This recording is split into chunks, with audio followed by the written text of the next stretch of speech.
Hello tout le monde, j'espère que vous allez bien. On se retrouve pour l'épisode 4 du coup qui continue la série donc créer ça. Aujourd'hui je vais vous parler du moment en fait où j'avais l'idée floue et comment j'ai fait de cette idée floue un concept clair qui fait sens et qui fait sens aux autres aussi. Donc moi à ce moment-là je m'en souviens très bien.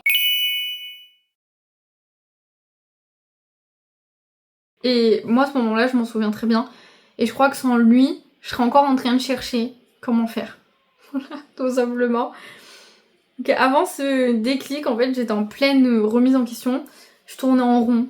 Je me demandais si mon idée elle tenait la route, si j'étais légitime, si j'allais y arriver.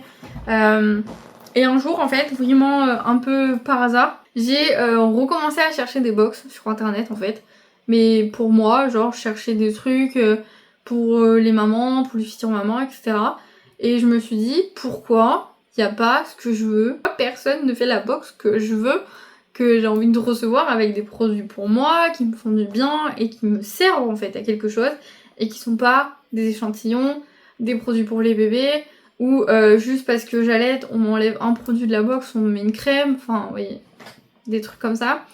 Du coup, je me suis dit, eh ben là c'est bon en fait. Et là tout s'est enclenché. Là j'ai vraiment dit, là c'est bon, j'y vais. Et dans ma tête, c'était vraiment, si ça existe pas, je vais le faire.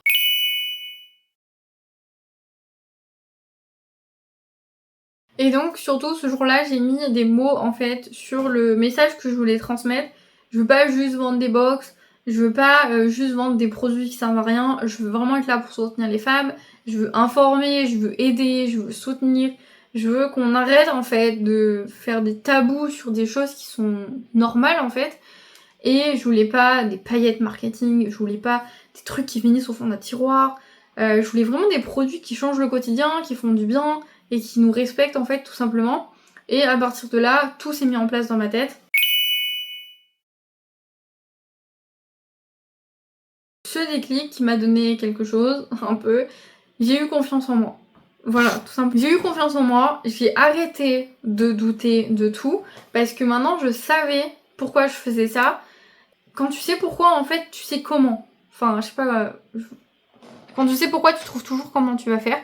Et j'ai recommencé à bosser dessus avec beaucoup plus de clarté, avec beaucoup plus d'envie. J'ai affiné mon univers, j'ai trouvé mon ton, j'ai trouvé ma cible, j'ai trouvé mon message. Et là, j'ai commencé à me dire, là, ça y est, c'est bon. Le projet, il est plus flou. Là, on arrive sur quelque chose de concret, on arrive sur ma marque, on arrive sur mon projet, on arrive sur moi, en fait, sur ma boutique, sur ce que j'ai envie de refléter. Et en fait, si j'avais pas eu ce déclic,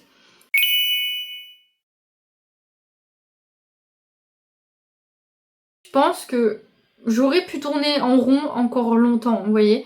Mais cette prise de conscience, ça m'a fait passer d'un simple rêve à un projet vraiment concret qui existe aujourd'hui. Franchement, si t'es dans cette phase en fait où c'est flou, où tu te sens bloqué, t'as l'impression que t'as pas de direction, pose-toi juste une seule question. Qu'est-ce que moi je cherche que je ne trouve nulle part ailleurs? Que parfois en fait la meilleure idée que tu peux avoir, c'est celle que tu crées pour toi-même déjà à la base. Merci d'avoir été là pour ce 4e épisode. J'espère qu'il t'aura aidé à y voir plus clair si toi aussi t'es en train de créer quelque chose ou de chercher ton pourquoi. Dans le prochain épisode, on va parler d'un sujet qui fait rêver, mais qui est vraiment stratégique, c'est comment j'ai créé l'univers visuel de ma marque, donc les couleurs, les logos, l'ambiance, etc. Abonne-toi pour pas louper les épisodes qui arrivent. Si t'as vécu ce fameux déclic toi aussi, je te laisse me le raconter en commentaire. N'oublie pas de t'abonner, à très vite les boss.